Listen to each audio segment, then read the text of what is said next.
I'm going to give you the 4 exercises that made up my pitiful better than nothing workout for today. I did a little strength training today, but it was subpar at best, and it is a reflection of when you don't have the motivation and when you're a little bit tired, it is really hard to execute a good workout.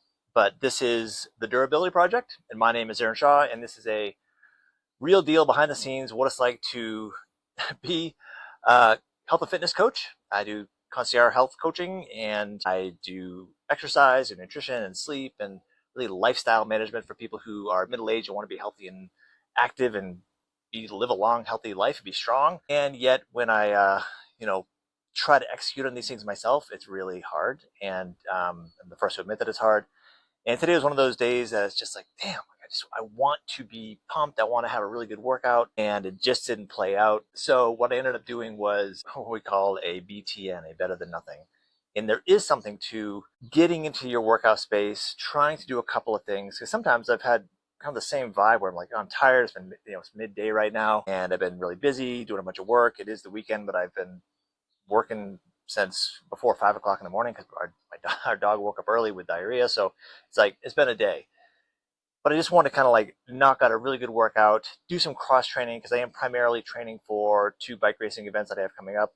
The Foco Fondo, which is a 60 something mile gravel race, and a stage race, mountain bike stage race. So I'm really focused on that. But my life is a little different today than it used to be. A decade ago when I was a full-time road cyclist, and I ended up being able to achieve a category 1, which basically is like the highest amateur category. Did not quit my day job. Wasn't good enough to be a professional bike racer. One thing, I was much too old at that stage of things. But it was a point in my life where I was doing it, really training full time and doing nothing but stuff on the bike. Those days are gone, in no small part because, one, I just don't have the mental fortitude to go through that again. It was really incredibly rewarding. I wouldn't change it for anything. But in order to succeed at that level, I had to compromise everything else in my life, including strength training. I mean, I did no strength, no resistance training whatsoever during that phase, which meant that I was skinny and lean, and I had good quadriceps and great cardiovascular health. But I probably couldn't do more than 1 or 2 pull-ups or something, and could not do more than a couple of push-ups, maybe. So scrawny and otherwise weak.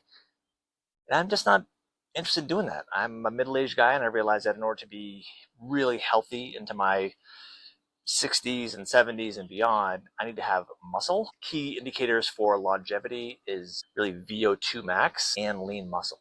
And if you can kind of get those things dialed, you're good to go. And if you don't, you're compromising the length of time you're going to be alive, and certainly the quality of life while you are alive. And I'm not willing to do that. So what that means is today I tried to do some strength training. I did some strength training. So the exercises that I did today were, these are all half-hearted, but I did them nonetheless. I did a little bit of a warm-up, body weight squats and some push-ups and whatnot. But I really kind of cycled through, in no particular scheme of things, pull-ups.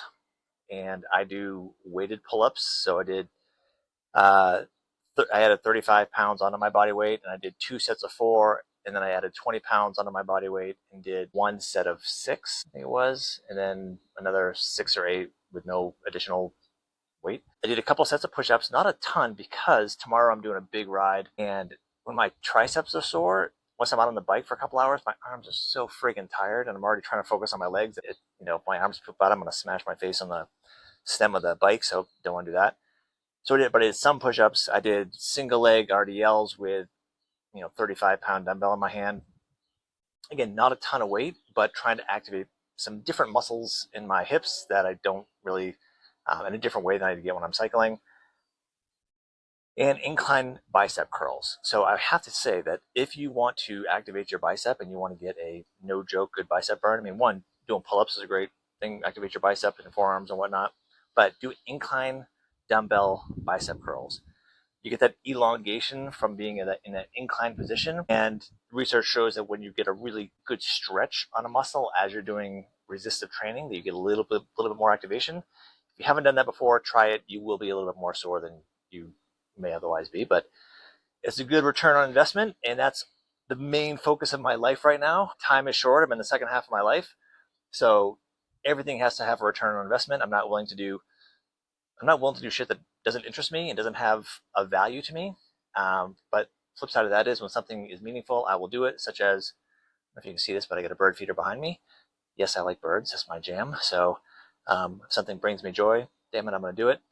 And when it comes to strength training, got to get the most out of a 20-minute, 25-minute subpar effort. I'm just going to pick a few things, do them well, and call it done. Now, it would have been easy to say, I'm not motivated, I'm tired, I got a few other chores I got to do here before we got to take off. We got some dinner reservations tonight. But I did it. I did a workout. It is better than nothing. And I don't think I really compromised my workout for tomorrow. And even if I did, c'est la vie, it is what it is. I am not willing to be nothing but a cyclist and only a cyclist. And so therefore that means I do strength training in between, and it means my muscles may be a little bit more tired tomorrow than they would be. But I'm training right now. Now when it comes time to really prep for the races, I will have rest periods, and I will take that week probably before the events and not do strength training, just to kind of really get as much recovery as I possibly can. But that's not now. And I'm not a professional cyclist. I'm not a professional athlete of any sort. I am a guy who wants to do pretty good. I want to be really healthy for my age. And if I get a participation medal or not, I don't really give a shit. Probably one of the best things about these two events is one of them, it begins and ends at a brewery here in Fort Collins, and the other one is multi-day, and my wife and our dog will be with me up in Breckenridge, Colorado, so we'll be kind of kicking it. I mean, I'll be getting my ass kicked, kicking my own ass, I suppose. So it's really just sort of fun events, and really ultimately being able to really push myself in my true, like my real key to my life is I want to make sure I'm living up to my potential. And that means doing hard things, and I'm comfortable doing hard things, pushing through the discomfort, because when you're sort of wired to be mediocre and you want to be really good, you have to kind of push through some shit. So that's what I do. And if you have any need for motivation or an accountability buddy or a training plan or whatnot, that's what I do. I would love your support with this YouTube channel. So if you would subscribe, that would be super awesome. I don't have sponsors, so this is just me sharing my journey and showing behind the scenes of what it's like to be a 52-year-old guy trying to be healthy and fit and taking some of his own medicine, and being clear that there are days when I don't feel like doing squat, and yet I do something, and it is hard.